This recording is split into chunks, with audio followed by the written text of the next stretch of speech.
দর্শক, বাংলাদেশের অন্যতম প্রধান গণমাধ্যম, বলা যায় যে সবথেকে জনপ্রিয় গণমাধ্যম প্রথম আলো, তারা একটা চাঞ্চল্যকর দাবি করেছে। সাম্প্রতিক সময়ে বিভিন্ন দল, বিশেষ করে তিনটি দলের পক্ষ থেকে, অন্তত যে তিনটি দলকে সরকার বাংলাদেশের সবথেকে গুরুত্বপূর্ণ এবং বড় দল মনে করে, জামাত বিএনপিকে তো করবেই, সাথে এনসিপিকেও তো সরকার বড় দল এবং গুরুত্বপূর্ণ দল এবং তৃতীয় দল হিসেবে মনে করে। সেই তিনটি দল থেকে বিভিন্নভাবে উপদেষ্টারা বিভিন্ন রাজনৈতিক দলের সঙ্গে সম্পৃক্ত, রাজনৈতিক সম্পৃক্ততার কারণে উপদেষ্টা অনেককে সরিয়ে দেওয়ার দাবি, এনসিপির পক্ষ থেকে একটা লিস্ট ধরিয়ে দেওয়া সরকারকে, এই ব্যাপারগুলো আমরা দেখেছি। অর্থাৎ বহু উপদেষ্টার বিরুদ্ধেই এরকম অভিযোগ তিনটি দলের পক্ষ থেকেই করা হয়েছে। শুধু তিনটি দল না, বাইরে যে দলগুলো আছে সেই দলগুলোর মধ্যে থেকেও বিভিন্ন সময়ে দাবি উঠেছে যে এই সরকারের উপদেষ্টারা নিরপেক্ষ না, এরকম মানে তাদেরকে পদত্যাগ করতে বলা হয়েছে, মানে দাবি জানানো হয়েছে। এরকম একটা প্রেক্ষাপটে প্রথম আলো চাঞ্চল্যকর এই তথ্যটা প্রকাশ করেছে। তথ্যটা কি? তথ্যটা হলো, ছাত্র যে দুই উপদেষ্টা আছেন সরকারে, আসিফ মাহমুদ সজীব ভুঁইয়া এবং মাহফুজ আলম, তাদেরকে সরকারের সর্বোচ্চ পর্যায় থেকে পদত্যাগ করতে বলা হয়েছে। এবং সেটা গত মাসে সেপ্টেম্বরেই তাদেরকে পদত্যাগ করতে বলা হয়েছে। সেপ্টেম্বর নাগাদই তাদেরকে পদত্যাগ করতে বলা হয়েছিল, কিন্তু তারা শোনেননি, তারা পদত্যাগ করেননি। তারা বলেছেন তাদের সময় দরকার আরও। এই চাঞ্চল্যকর তথ্য যখন প্রথম আলো প্রকাশ করলো, তখন এর বাস্তবতা কি দাঁড়াচ্ছে এবং তারা নির্বাচনে অংশগ্রহণ করছেন কি করছেন না, শেষ পর্যন্ত তারা আদৌ পদত্যাগ করবেন কি না, এবং এনসিপির নানা বৈঠকে এই দুই উপদেষ্টা উপস্থিত থেকে এনসিপির হয়ে নানা ধরনের মানে কর্মকাণ্ড করছেন এবং এনসিপির হয়ে এক ধরনের দুতিয়ালি করছেন, এরকম ভয়ঙ্কর তথ্য প্রথম আলো দিয়ে তারা দাবি করছে যে এগুলোও ঘটছে। কি বলতে চাইছে তারা, ভেতরের তথ্য কি, একটু বোঝার চেষ্টা করবো এই ভিডিওতে। থাকবেন পলিটিক্স টিভির নিয়মিত আয়োজনে।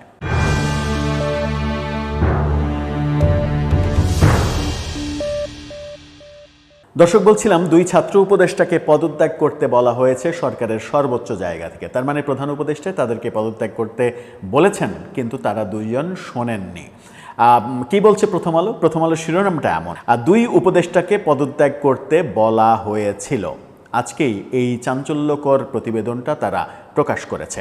সেখানে তারা কি বলছে, অন্তর্বর্তী সরকারের শীর্ষ পর্যায় থেকে দুই ছাত্র প্রতিনিধি উপদেষ্টাকে সেপ্টেম্বরের মাঝামাঝি সময়ের মধ্যে পদত্যাগের পরামর্শ দেয়া হয়েছিল। অর্থাৎ গত মাসের মাঝামাঝি সময়েই তাদেরকে পদত্যাগ করতে বলা হয়েছিল, কিন্তু তারা শোনেননি। কিন্তু তারা আরও সময় নিতে চেয়েছেন। এই দুই উপদেষ্টা হলেন তথ্য ও সম্প্রচার উপদেষ্টা মাহফুজ আলম এবং স্থানীয় সরকার উপদেষ্টা আসিফ মাহমুদ সজীব ভুঁইয়া। আরও জানা গেছে, মাহফুজ আলম আগামী জাতীয় সংসদ নির্বাচনে অংশ নিতে এখন পর্যন্ত আগ্রহ দেখাচ্ছেন না, তিনি সরকারেই থাকতে চাচ্ছেন। অর্থাৎ তিনি সরকারে থেকেই তার কার্যক্রম চালিয়ে যেতে চাইছেন। কেন চাইছেন? অন্যদিকে আসিফ মাহমুদ সজীব ভুঁইয়া নির্বাচন তফসিল ঘোষণার আগে পদত্যাগ করতে পারেন। অবশ্য কোনো বিষয়ই এখনও চূড়ান্ত হয়নি। আসিফ মাহমুদ সজীব ভুঁইয়া এর আগেও অবশ্য একটা সাক্ষাৎকারে বলেছিলেন যে নির্বাচনকালীন সরকারে তিনি থাকবেন না, অনেকেই থাকবে না। অর্থাৎ তিনি এত আগে পদত্যাগ করতে চান না, যতদিন থাকা যায় ততই তো ভালো। নির্বাচনের তফসিল ঘোষণার হয়তো আগের দিন তিনি পদত্যাগ করলেন, এরকমটা হতে পারে। তখন হয়তো আমাদের প্রেস সেক্রেটারি তিনি তাকে নিয়ে একটা সংবাদ সম্মেলন করবেন, পদত্যাগের সংবাদ সম্মেলন। সেখানে হয়তো মানে এর আগে নাহিদ ইসলামকে যে আখ্যা দিয়েছিলেন যে আগামীর প্রধানমন্ত্রী, সেখানে আসিফ মাহমুদ সজীব ভুঁইয়াকে কী হিসাবে মানে আখ্যা দেন সেটা আমরা দেখার অপেক্ষায় আছি। তিনি তাকে আগামীর রাষ্ট্রপতি বলেন, নাকি আগামীর স্বরাষ্ট্রমন্ত্রী বলেন, নাকি আগামীর মানে উপপ্রধানমন্ত্রী বলেন, সেটা আমরা দেখব, সময়েই বলে দেবে সেই ব্যাপারটা। প্রথম আলো দাবি করছে এই বিষয়ে চেষ্টা করেও দুই উপদেষ্টার বক্তব্য পাওয়া যায়নি। অর্থাৎ প্রথম আলোর কাছে তারা কিছু বলতে চাননি। তবে আসিফ মাহমুদ গত 14 আগস্ট সাংবাদিকদের জানিয়েছিলেন নির্বাচনের তফসিল ঘোষণার আগেই তিনি পদত্যাগ করবেন। অন্যদিকে মাহফুজ আলম গত 28 সেপ্টেম্বর এক অনুষ্ঠানে বলেন, 2 মাস ধরে আমি অনিশ্চয়তার মধ্যে আছি যে আমি কখন নেমে যাই, মানে আমি কখন নামবো আমি জানি না। সেপ্টেম্বর এটা বলছেন। প্রথম আলো বলছে যে সেপ্টেম্বরের মাঝামাঝি সময়ের মধ্যেই তাদেরকে পদত্যাগ করতে বলা হয়েছিল, অর্থাৎ 28 সেপ্টেম্বর মাহফুজ আলম ওই কথা যেদিন বলেছিলেন সেদিন তিনি জানতেন যে তাকে পদত্যাগ করতে বলা হয়েছে, সেই চাপ তার উপরে রয়েছে। সূত্র বলছে ছাত্র প্রতিনিধিদের কেউ না কেউ উপদেষ্টা পরিষদে শেষ পর্যন্ত থাকুক। খুবই গুরুত্বপূর্ণ একটা ব্যাপার, ছাত্র প্রতিনিধিদের কেউ না কেউ শেষ পর্যন্ত, অর্থাৎ নির্বাচন শেষ না হওয়া পর্যন্ত উপদেষ্টা পরিষদে থাকুক, এটা চান ছাত্ররা এবং ছাত্র উপদেষ্টারা। তারা মনে করেন না থাকলে উপদেষ্টা পরিষদে কেউ কেউ তাদের বিরুদ্ধে ষড়যন্ত্র করতে পারে। কি ভয়াবহ অবিশ্বাস বিরাজ করছে। 2024 সালের 5 আগস্ট সরকার পতনের পরে 8 আগস্ট সরকার গঠিত হয়। তখন উপদেষ্টা পরিষদের প্রধান সহ সদস্য ছিলেন 23 জন, তাদের মধ্যে এই 2 জন ছাত্র প্রতিনিধিও ছিলেন। সরকার গঠনের সময় উপদেষ্টা পরিষদে ছিলেন নাহিদ ইসলাম, তিনি পদত্যাগ করে পরবর্তীতে এনসিপির দায়িত্ব নেন। মাহফুজ আলম শুরুতে প্রধান উপদেষ্টার বিশেষ সহকারী থাকলেও পরবর্তীতে উপদেষ্টা হন এবং মন্ত্রণালয়বিহীন উপদেষ্টা থাকেন। নাহিদ ইসলামের পদত্যাগের পরে তার মন্ত্রণালয় মাহফুজ আলমকে দেয়া হয়। শুরুতে আসিফ মাহমুদ সজীব ভুঁইয়া অন্য মন্ত্রণালয়ে থাকলেও পরবর্তীতে তাকে স্থানীয় সরকার মন্ত্রণালয়ে দেয়া হয়। এই ব্যাপারে সংশ্লিষ্ট ব্যক্তিরা বলছেন এমন ধারণা করতে অসুবিধা হয় না যে এই 2 ছাত্র প্রতিনিধি উপদেষ্টা এনসিপির ঘনিষ্ঠ। তারা দলটির পরামর্শকের ভূমিকায় থাকেন। সর্বশেষ জুলাই সনদ স্বাক্ষর করা নিয়ে সংকটের মধ্যে 14 অক্টোবর রাতে জাতীয় ঐকমত্য কমিশন এনসিপির সঙ্গে অনানুষ্ঠানিক বৈঠক করে। বৈঠকে দলটির পক্ষে অন্য নেতাদের পাশাপাশি অংশ নেন একজন ছাত্র প্রতিনিধি উপদেষ্টাও, অর্থাৎ এই 2 জনের একজন সেই বৈঠকে এনসিপির পক্ষে উপস্থিত ছিলেন প্রধান উপদেষ্টার সঙ্গে অনানুষ্ঠানিক মিটিংয়ে। অবশ্য এনসিপি নেতাদের মত হলো অন্তর্বর্তী সরকার গঠনের সময় বিভিন্ন দলের থেকেই নাম এসেছিল, সুতরাং রাজনৈতিক মতাদর্শ আছে বলতে হলে আরও অনেককে বলতে হবে। তারা অস্বীকার করেনি যে রাজনৈতিক মতাদর্শ এই 2 জনের নেই।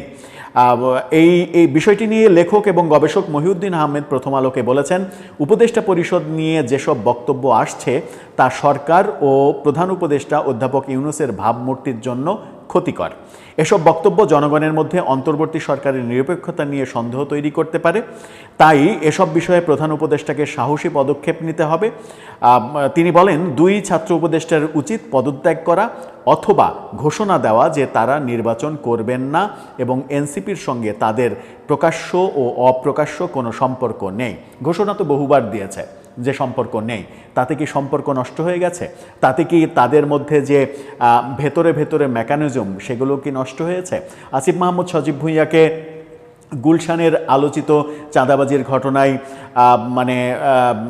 গ্রেপ্তারকৃত একজন শাহ আলম সম্ভবত তার নাম, সেই ব্যক্তি, সেই তরুণ যে ভিডিও বাইট দিয়ে গিয়েছিলেন, সেখানে আসিফ মাহমুদ সজীব ভুঁইয়াকে সরাসরি দায়ী করেছিলেন যে এই ঘটনার সঙ্গে তিনি জড়িত এবং ওয়েস্টিন হোটেলের পাশে যে তার সঙ্গে মিটিং করেছিলেন অনেকক্ষণ ধরে, সেগুলো সিসিটিভি ফুটেজেও পাওয়া গেছে।